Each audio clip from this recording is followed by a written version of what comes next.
Speedrunning, the act of completing a game as fast as possible. Everyone is familiar with your run-of-the-mill any percent and 100% runs, but there exist categories with far more arbitrary goals, which blatantly disregard the developer's definition of completing the game.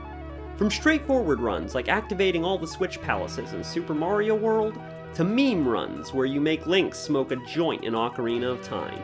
Extended categories are a breed of their own, though most of them don't have quite the storied history as Super Mario World's in a 6.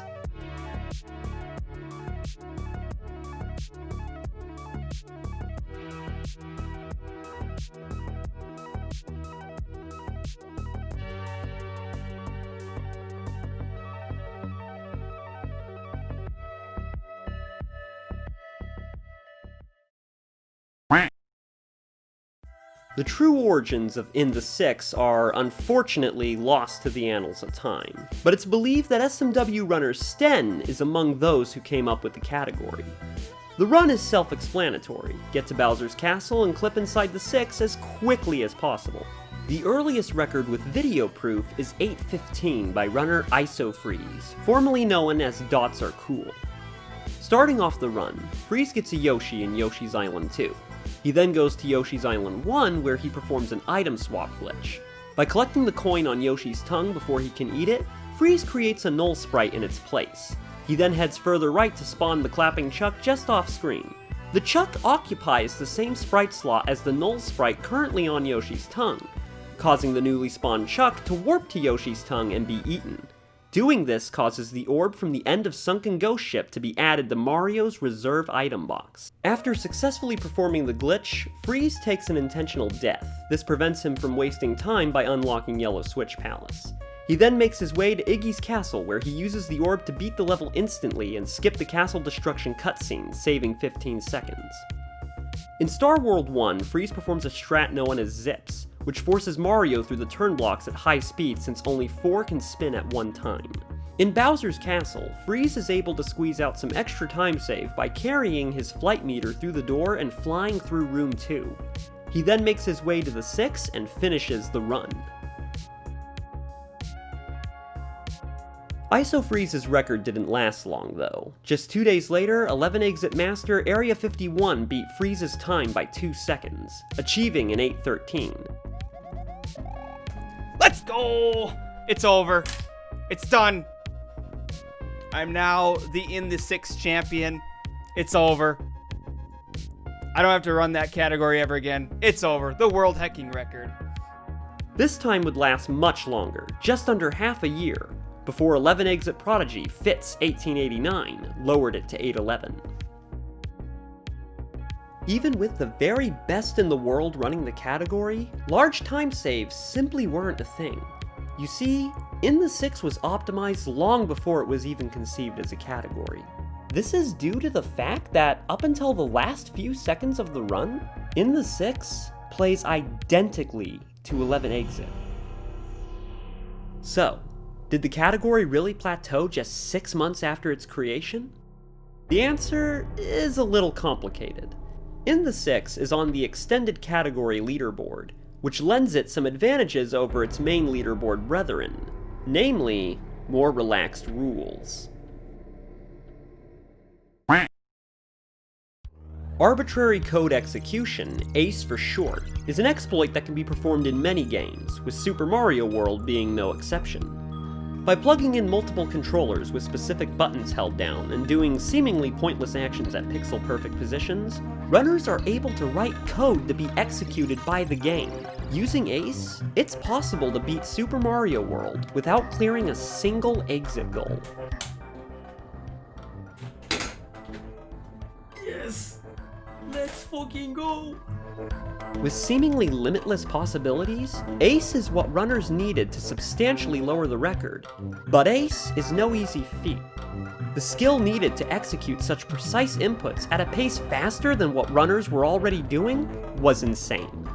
So, who would be brave enough to step up to the plate? All that was needed was one man with the necessary skill and the desire to test his mettle. Well, just over 5 months before Fitz's 811, someone had already stepped up to the plate and hit a grand slam. On January 2nd, 2018, 333 Rich 333 stepped into the batter's box. With a controller plugged into the second port with down, right, select, L, Y, and B all held down, Rich starts his run and enters Yoshi's Island 1, where he begins writing code by dropping items from his reserve box at pixel-perfect positions. He then takes an intentional death and enters Yoshi's Island 2, where he duplicates a Yoshi block so he can spawn a 1-up at a precise location. Rich then hops on Yoshi and continues writing code by tonguing Koopa shells and spitting them out at pixel-perfect positions. After he has completed writing the code, he attempts to perform an item swap glitch to execute the code and add Lakitu's Cloud to his reserve box, but he just misses it. Rich is forced to take a death and redo the entire level. This time, he nails the item swap, then goes down a pipe that would normally lead to a sub-level, but thanks to Ace, now leads directly to the 6. And just like that, Rich had crushed the record by over a minute. Got it! In the 6! Fuck yeah! Oh my god, we did it, guys! As ecstatic as Rich was, he knew he could do better. He just had to clutch the item swap first try. And it didn't take him long to do it either. It was his very next run. Are we gonna get world record again? No way! No way! Dude! Dude!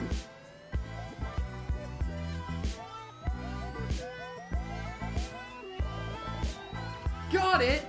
Sub 4! Sub 4! Yes! World record! Holy shit!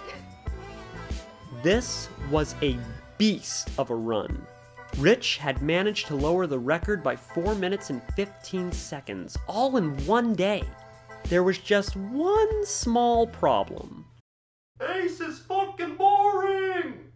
Contrary to the very essence of speedrunning, the fastest categories aren't always the most popular. In fact, it's the categories that are fun to play, but more importantly, fun to watch, which rise to the top. And this is where problems with Ace arise. The whole run is one giant smorgasbord of glitches that only a seasoned speedrunner would enjoy running, and only the hardest of hardcore viewers would enjoy watching. And even then, that's kind of a stretch. Throughout speedrunning, Ace is typically banned, and in the few cases where it is allowed, it's often separated into its own category. This is a safety measure put in place to preserve the longevity of a speed game, and In the 6 is no different. And with that, we've come full circle. One category optimized before it was even conceived, and the other not fun to run. In the 6 was dead. And yet somehow, there was still hope. The category could still be saved. Runners just had to start thinking outside the box. If they couldn't get to the 6 any faster, the 6 would just have to come to them. Block duplication is a glitch used extensively throughout Super Mario World speedruns. Its most common use is creating Yoshi wings to clear an exit faster than otherwise possible. Utilizing block duplication, runners could build a 6 right at the end of Yoshi's Island 2. And on March 18th, 2018, the father of In the 6, Sten, gave life to a new creation.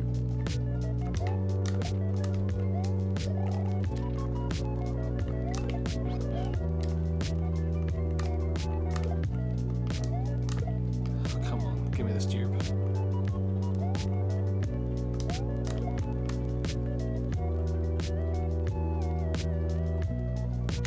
Yo, sick.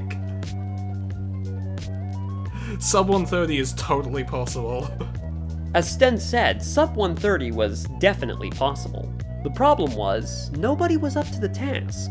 While In the 6 had managed to overcome the convoluted nature of In the 6 Ace and lower the record an additional 2 minutes and 17 seconds, 6 frame-perfect dupes at 60 FPS was not an easy feat by any stretch of the imagination. No one had the drive, the inspiration, or the motivation to take the record any lower.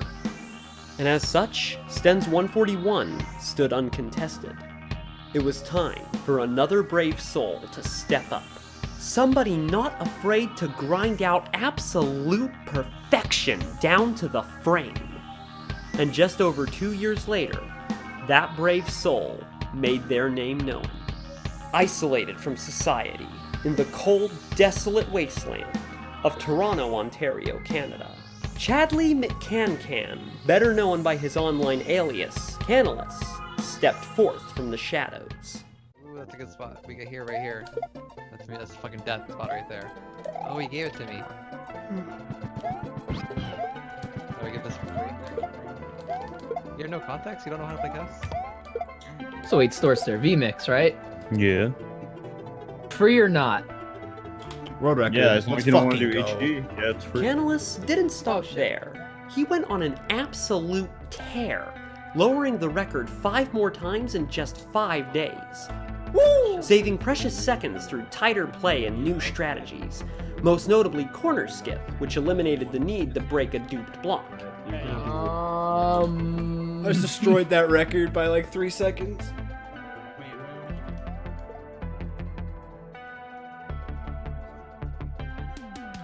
Woo!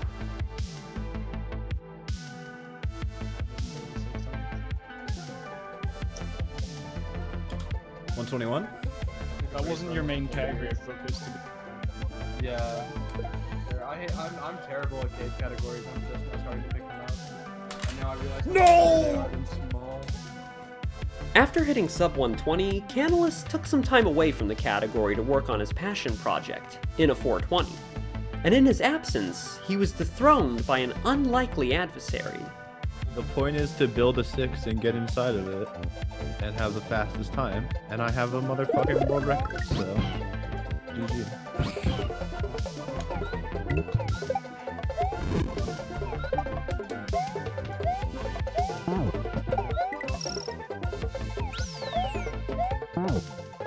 The world record is not optimized though. It's sub 20. It's pretty damn good. Sub 20 seconds or sub 120? Sub 120. I don't know why I even bothered to ask that question because it takes 20 seconds to even enter Yoshi's Island 2. Really good, dude. I'm happy I can use my brain.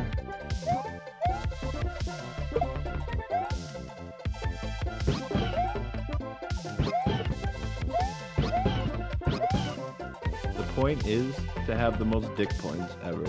And I just got world record. I just got 118. Despite how sloppy and unpolished the run was, Vert's reign atop the leaderboard would last quite a long time with Canalus out of the picture.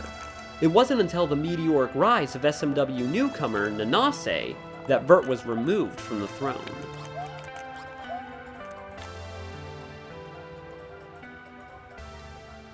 Despite being knocked off the top of the leaderboard, Vert was poised to mount a comeback and reclaim the throne. With recent PBs in 11 exit, 96 exit, all castles, and small only, to say that Vert was on fire would be an understatement. But in the ultimate act of self-sabotage, Vert retreated from the SMW community to sulk and play Rainbow Six Siege and Roblox. Perhaps he had spent enough time away from the category and was now ready to return. Or maybe it was the idea that his beloved category was now being represented by a video of shit-tier quality. Whatever the reason, Canalus returned, and with a ferocity rarely seen in speedrunning.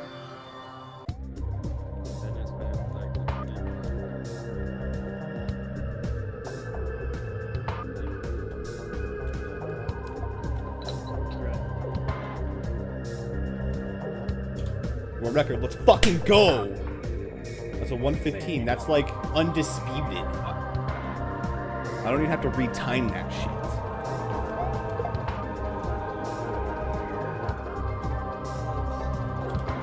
Oh, that's a world record. Nice. Oh, for the 6.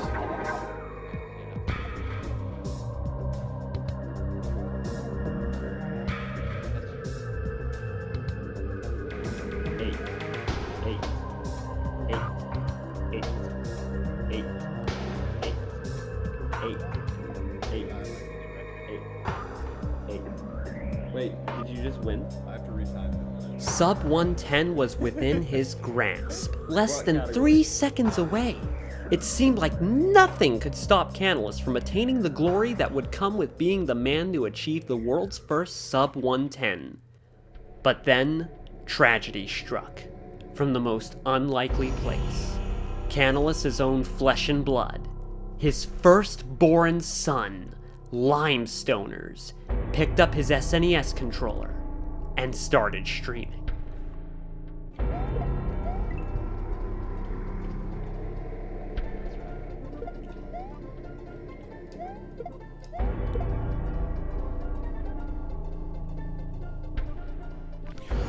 I think that's record. Wait. Did I get it? I think I got it. Canalist breathed a sigh of relief. He may have temporarily been knocked off the top of the mountain, but the first Sub 110 was still up for grabs. But then, Lime started another run.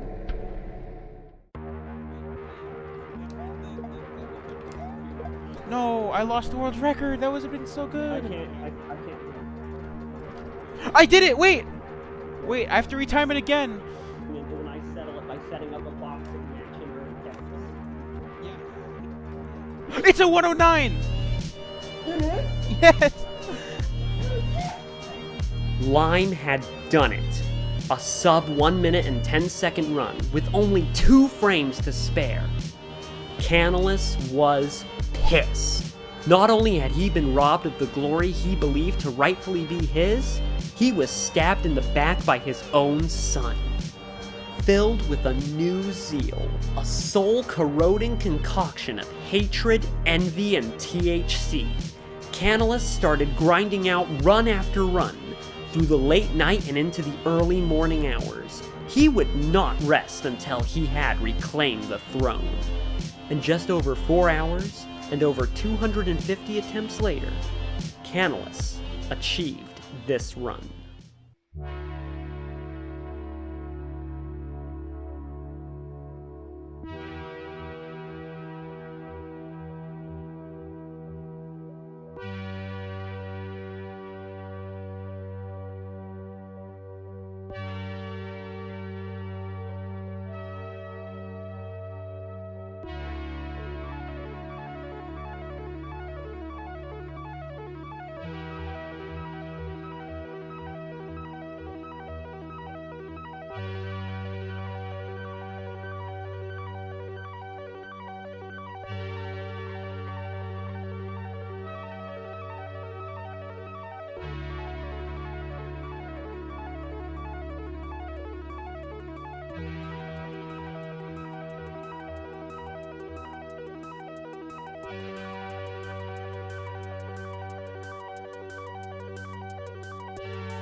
Canalist was back on top with an absolutely dominant run. Not a single missed dupe. The missed jump didn't lose more than a second or two. And honestly, it didn't matter. The flawless execution in building the 6 more than made up for it, and ensured that this run would stand longer than any of the previous records set before it. But the run wasn't without controversy. Canalus had been talking about looking for new time saves in the weeks leading up to the run, but had never shared any of his findings. The major time save in the 107 came from a new strat Canalus had been perfecting in secret. By flipping the last dupe with the second to last dupe, he was able to save nearly 4 seconds. This led to the belief that Canalus had intentionally withheld new strategies from the community until he was able to use them in a record-pace run. It was obvious this discussion was going nowhere productive. It had deteriorated into a toxic shouting match faster than anyone could have imagined. So we decided to settle this the way all YouTubers settle their grievances these days, with a boxing match. On April 1st, 2021, taking place in the parking lot of the First Baptist Church in Earth, Texas, Limestoners and Chadley Canalus McCancan will do battle in the squared circle under Queensberry rules to determine once and for all who is the true King of the Six. But that's a story for another time. In the Six, 8 minutes, 11 seconds, and 867 milliseconds by Fitz, 1889. In the Six Ace, 3 minutes, 58 seconds, and 10 milliseconds by 333 Rich 333. In A6, 1 minute, 7 seconds, and 366 milliseconds by Canalus. These are the world records as they stand the day this video was uploaded. Thank you for watching.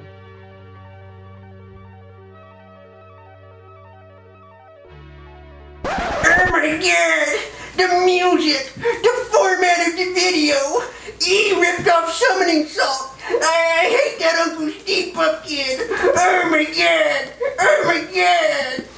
Well, no shit! It's called a parody, buddy! Now why don't you pour some ice water on that rage boner before you poke somebody's eye out?